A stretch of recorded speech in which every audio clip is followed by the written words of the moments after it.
everyone, Madeline Della here with the Chapter Goddess, and I have an exciting author for you guys to check out today. We're going to have a good chat about her book and just find out more about her hobbies, which she's got some creative ones from what I've read. So I'm going to let her go ahead and introduce herself and give us a little bit about her book that we'll be talking about. Thank you. So my name is Anat Eliraz, and I wrote the book Jewels of Smoky Quartz. The book tells about a nurse who also practices martial arts. And one day she goes out to nature to practice, and she suddenly finds herself not exactly on Earth. And she has to deal with the new situation, the new place, the new people, and both survive and find her way as she goes along. Nice.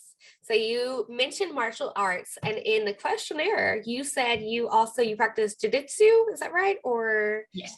Awesome. How long have you been doing that?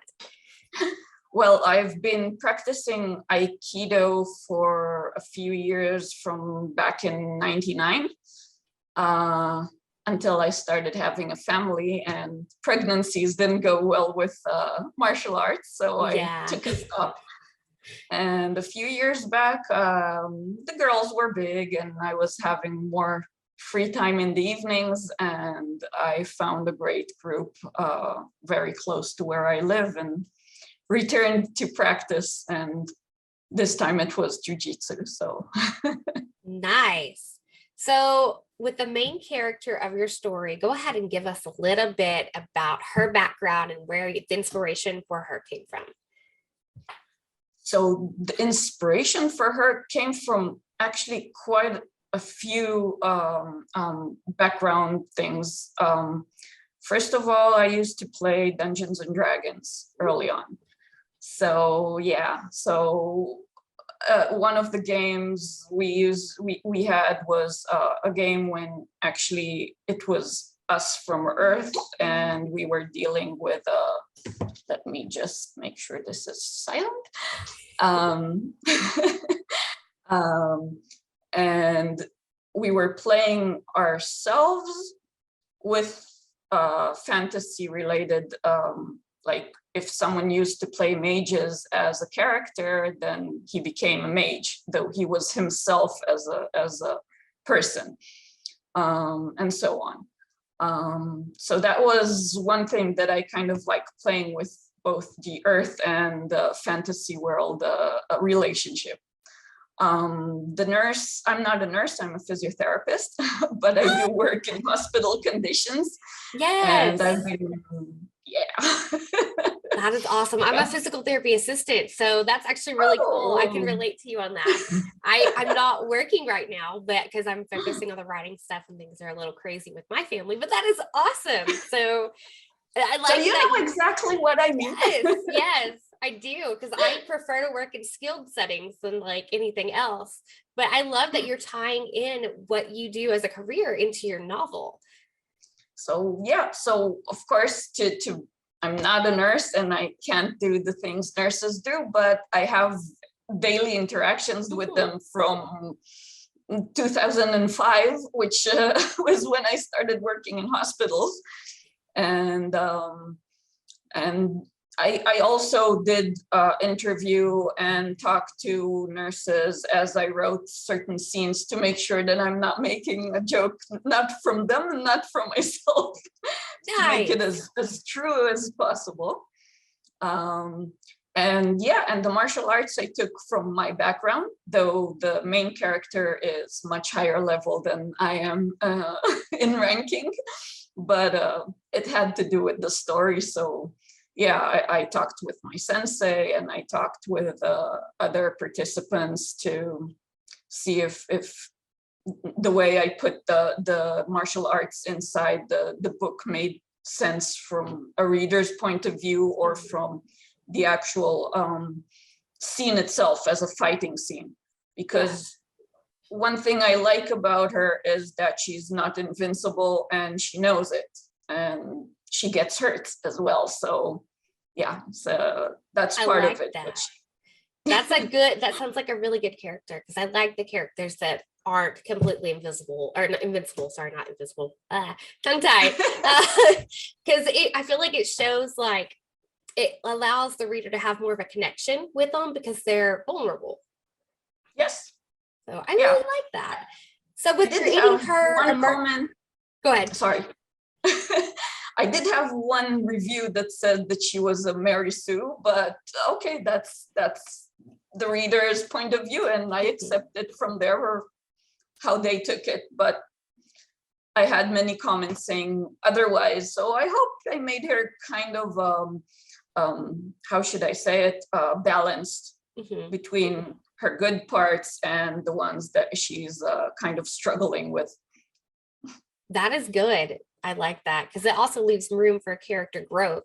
Does she experience a lot of growth, especially going into this new world? Yes.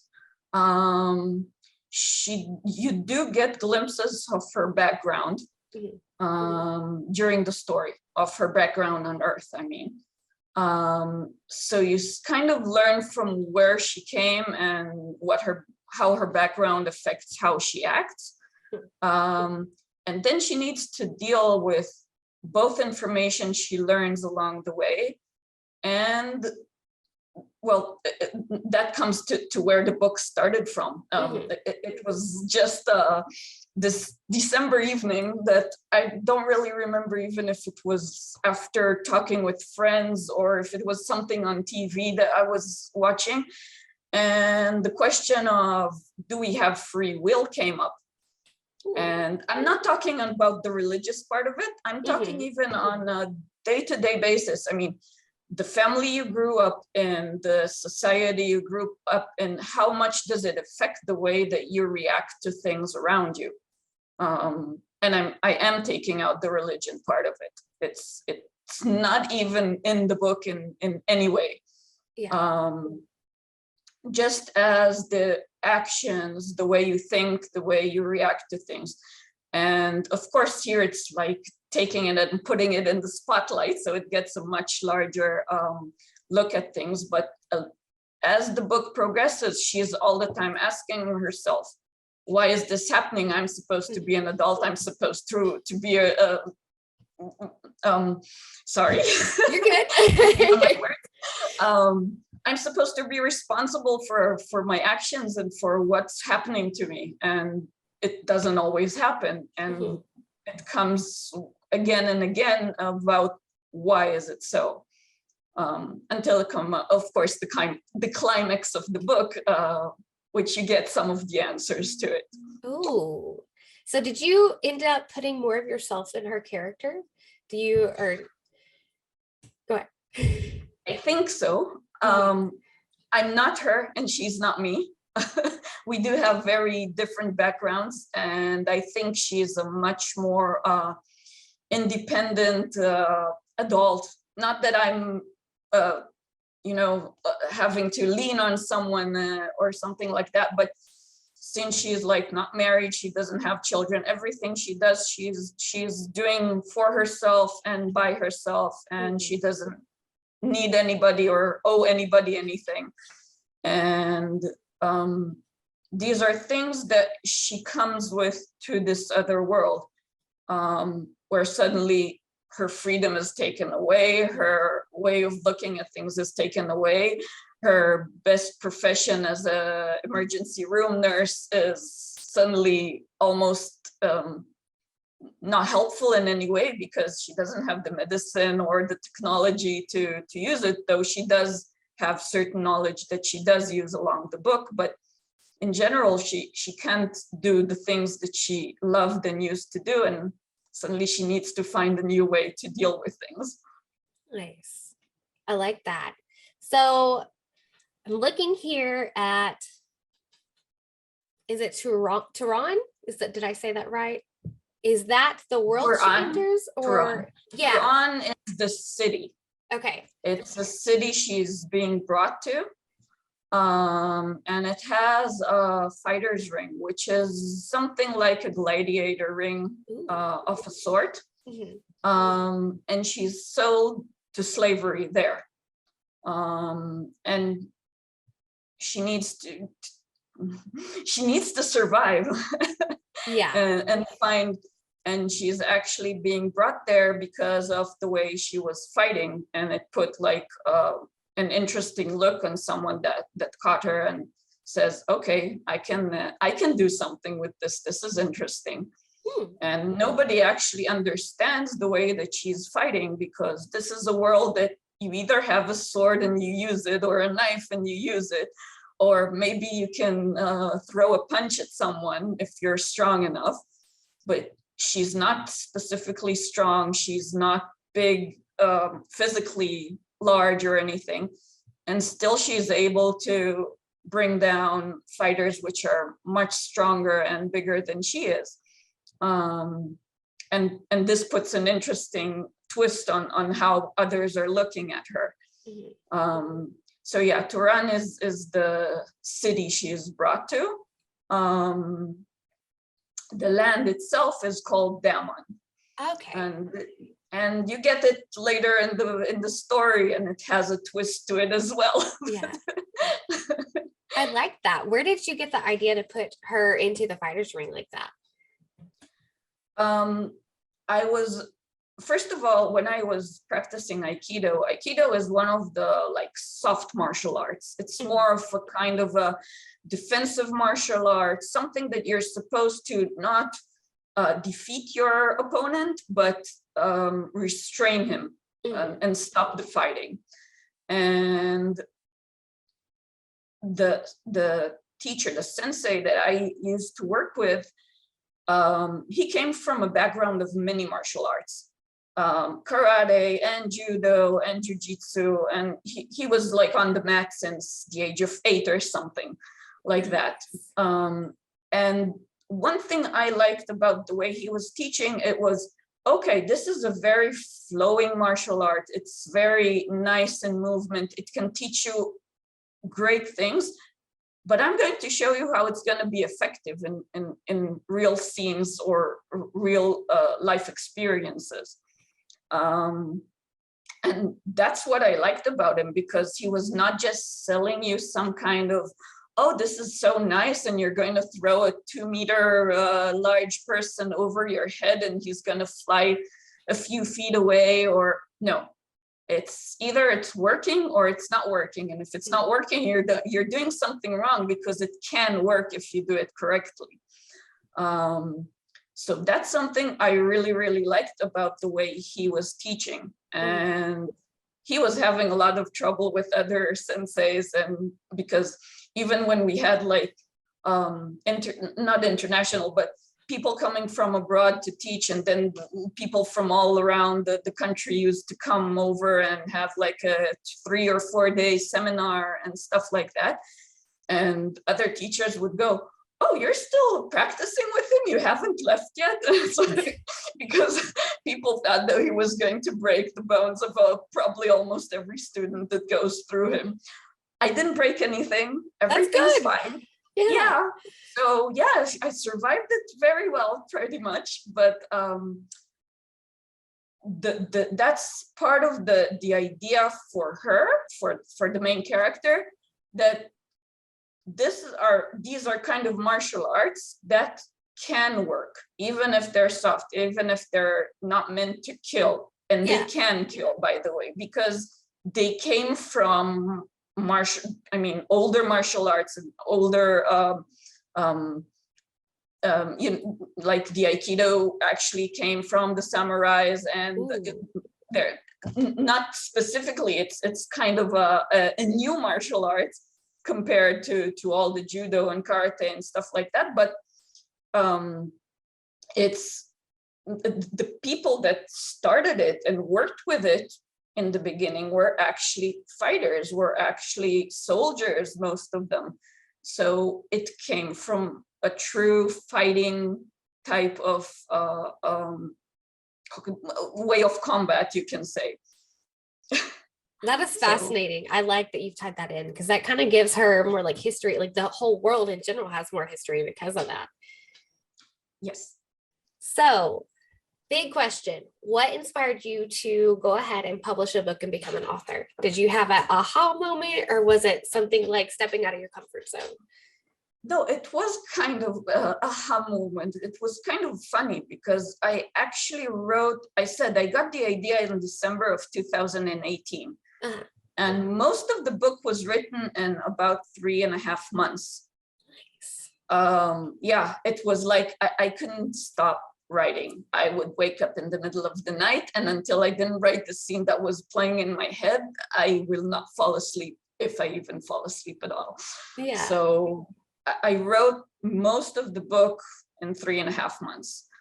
There was a small part that took about the same time to finish afterwards, but that was about the time it took. And then it was just there. It was written. I gave my sister and my sister-in-law a copy to read, and they gave me back some feedback, and some things I changed and some things, but that was it. It just sat on my disc on key, and I didn't plan to do anything with it. Yeah. And then came COVID, and in the first lockdown, we weren't working either because they closed everything. Unless you were in intensive care units, you didn't work. So yeah. So I was home. My girls were studying through Zoom, and I didn't have much to do except the daily things I do anyway. So I started listening to all kinds of podcasts and all kinds of lectures. And from this to that, I got to all kinds of podcasts about publishing. Uh-huh. And I said, well, why not? Maybe it's worth something. And I said, okay, I'll send it out and see if someone is interested, if someone says it's good enough.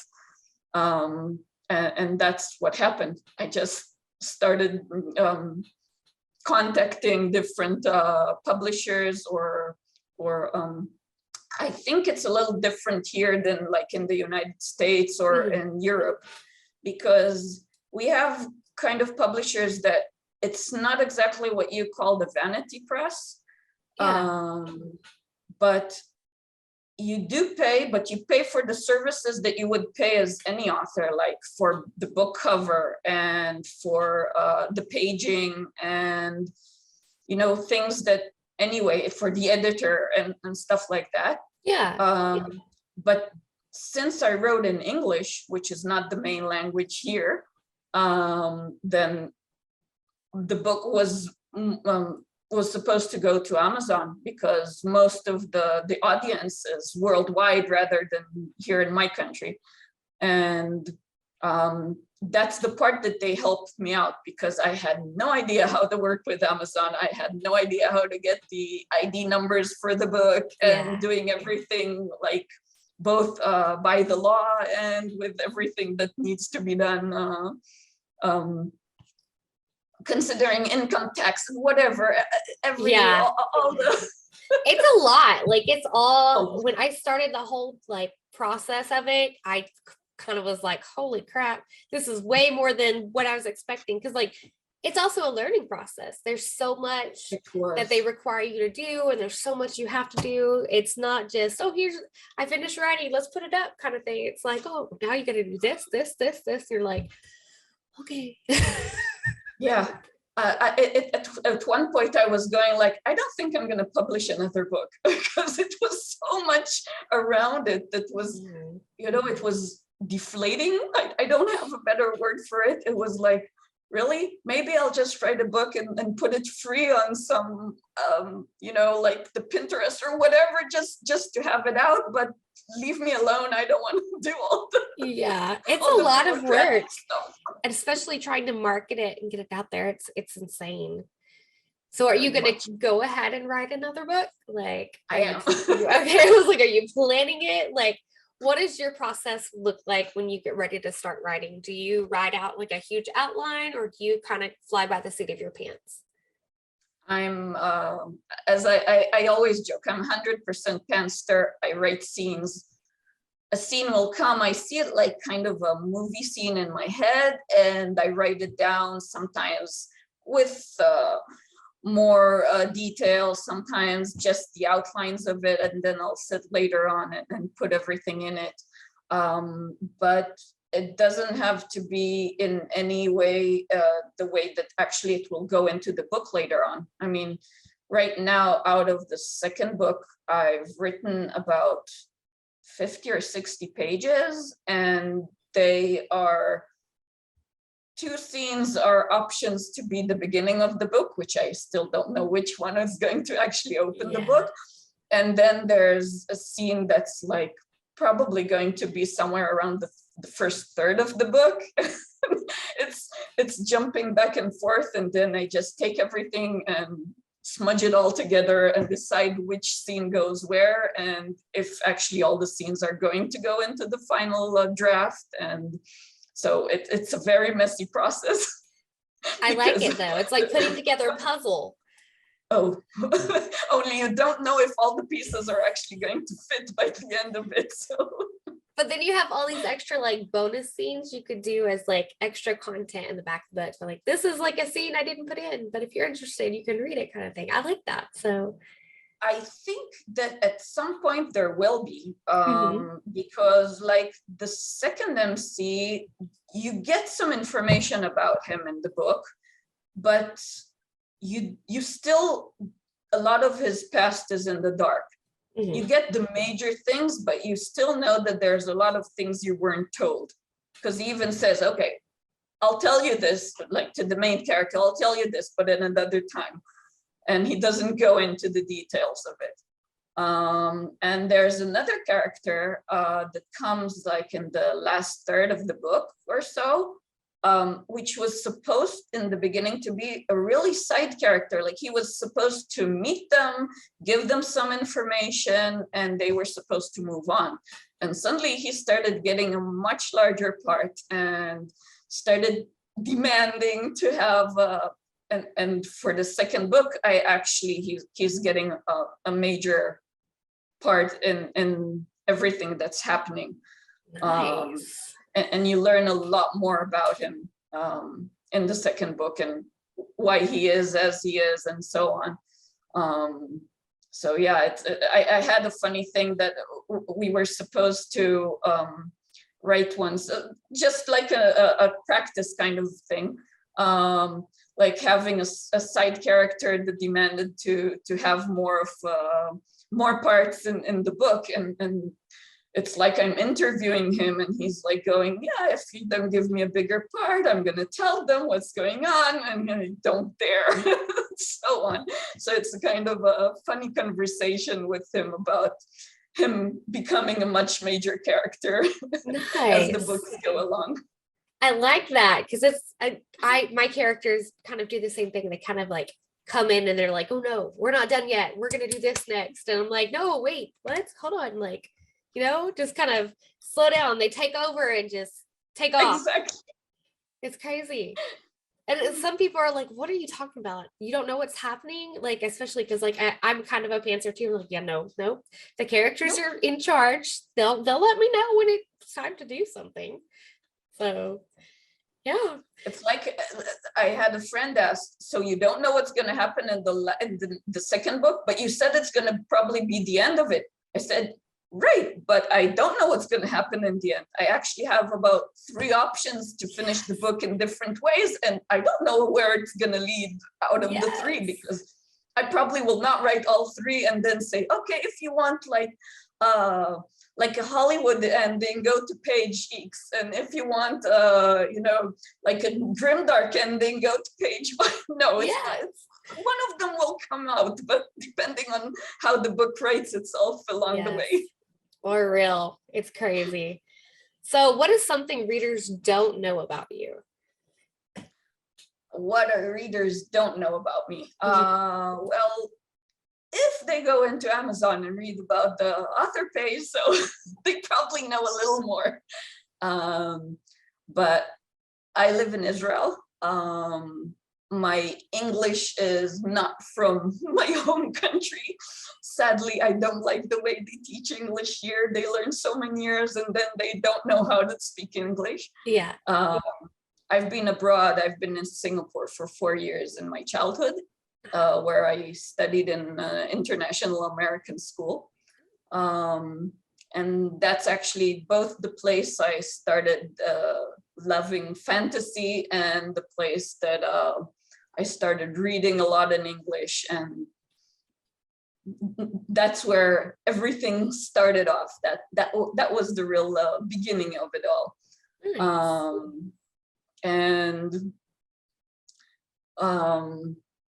as I laughed and said, it's I'll put it a different way. My sister now lives in the UK, and there was some like an interview in the newspaper with some probably quite a known writer there, not a book writer, but I think is like a newspaper producer or whatever. I really don't remember which part yet, but he has this kind of a sarcastic sense of humor in the way he answered the questions. And he was like traveling around the world, going to all kinds of countries and being in all kinds of war zones and stuff like that. And then someone asked him, so are you going to settle down and marry at some point? And he said, yeah, when I find the right woman, probably someone who has a license for a tank. And then my sister sent it to me because at that time I had a tank license to drive. Oh, and she was like, maybe we can make a meeting between the two of you. And I was going like, I don't think so, but so it was kind of a funny situation. She said, maybe I should write him that it's not so uncommon as he might think. So. Oh my gosh, that is actually really cool. Do you still have the tank license to drive it? I still have it. I can't use it because it's too old and there are no more tanks like it anymore working. That is cool. Many years ago. So I have no problem saying it because it won't help anybody. So. Yeah, but there's still something really unique and cool because I don't think I have not come across anybody yet with like the Oz interviews and stuff with that. So that is really cool. But you did have people that were in the army and stuff, but some of them I'm sure that some things from my army time also entered into my writing in some way or other, even if it's just the way that people correspond with each other, the ranking stuff, so it's not clear because the book is not like an epic war book or something like that. There's no armies and rankings there, but it's things that you learn in life, and you learn how to communicate on a different level than just outside on a daily civilian basis. It's stranger because you're talking about really young people that suddenly, oh yeah, I can put you in jail, and I'm like 20, I can put you in jail. Sounds strange to someone who's living outside the system. So but that's still really cool that that it's probably making its way into your book. Like I like that because there is subtle things that from like our own world, our own lives that make their way into stories. I've learned that like unmistakably through my work because somebody brought something up about religion that was in one of my books. I was like, what? And I got to think, I was like, I did not mean to put that in there. Because I mean, it's like nonchalant, like just talking about like an overview of like different types of religions and trying to be like inclusive and stuff. But I was like, okay, like I totally didn't mean to, but that's really cool. That's one of the things you took away from it. So I can tell you something I don't know if it's funny or sad, actually. It's somehow my book got into one of the categories is Christian fantasy. I have no idea how it got there. And sorry, I didn't mean to anyway, but the funny thing is that, as I told you before, there is no religion connection in the story. And when I wrote it, I did it on purpose. There's no mention of religion. Not from hers back on Earth. You don't even get the word God anywhere in the story. Even if you've got like the phrase, oh my God. So it's like, oh my, which doesn't have to have the connection with God at the end of it.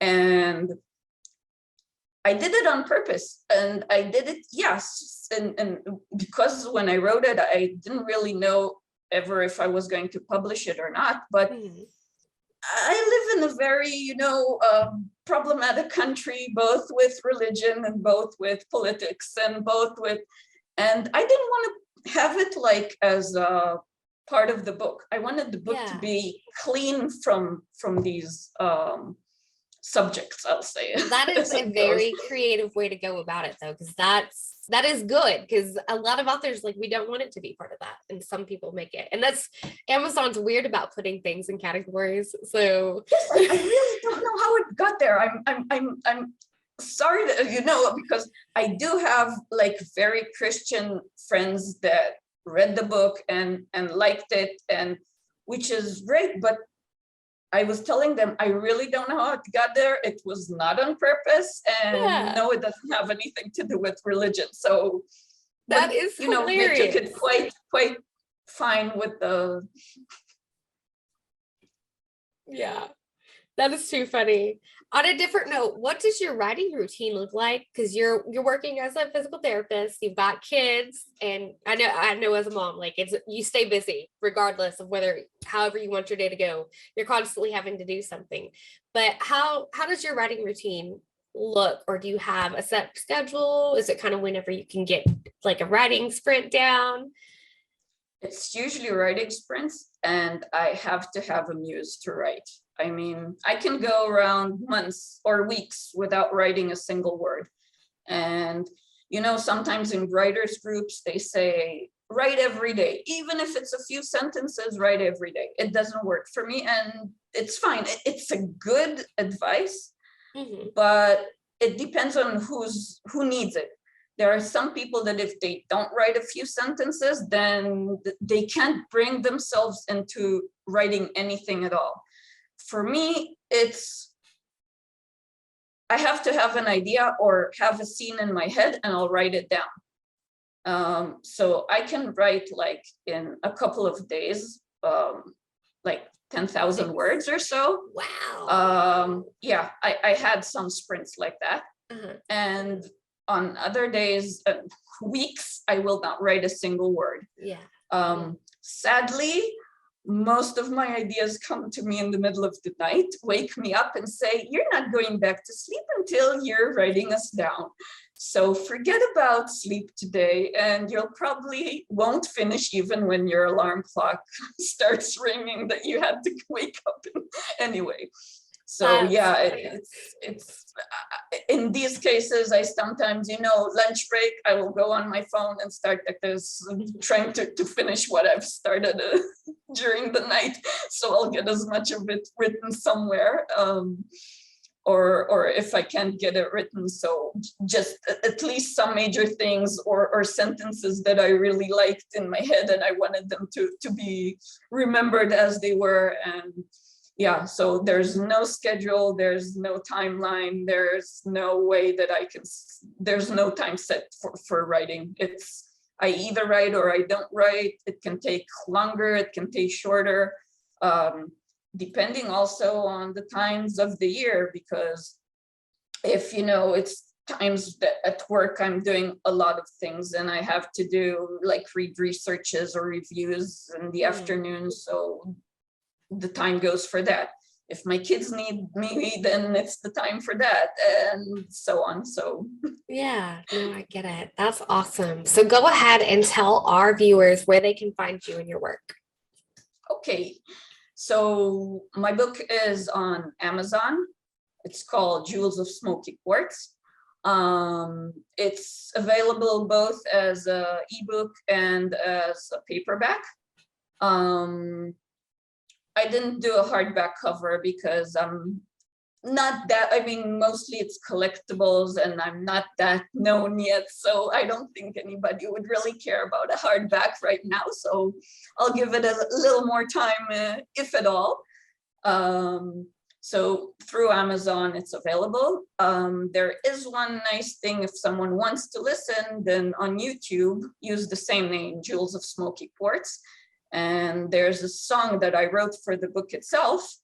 And a friend of mine took it and made a background music and sang it out. So it's not professional, but it's kind of nice, and suddenly it gets, you know, a rhythm and and the background.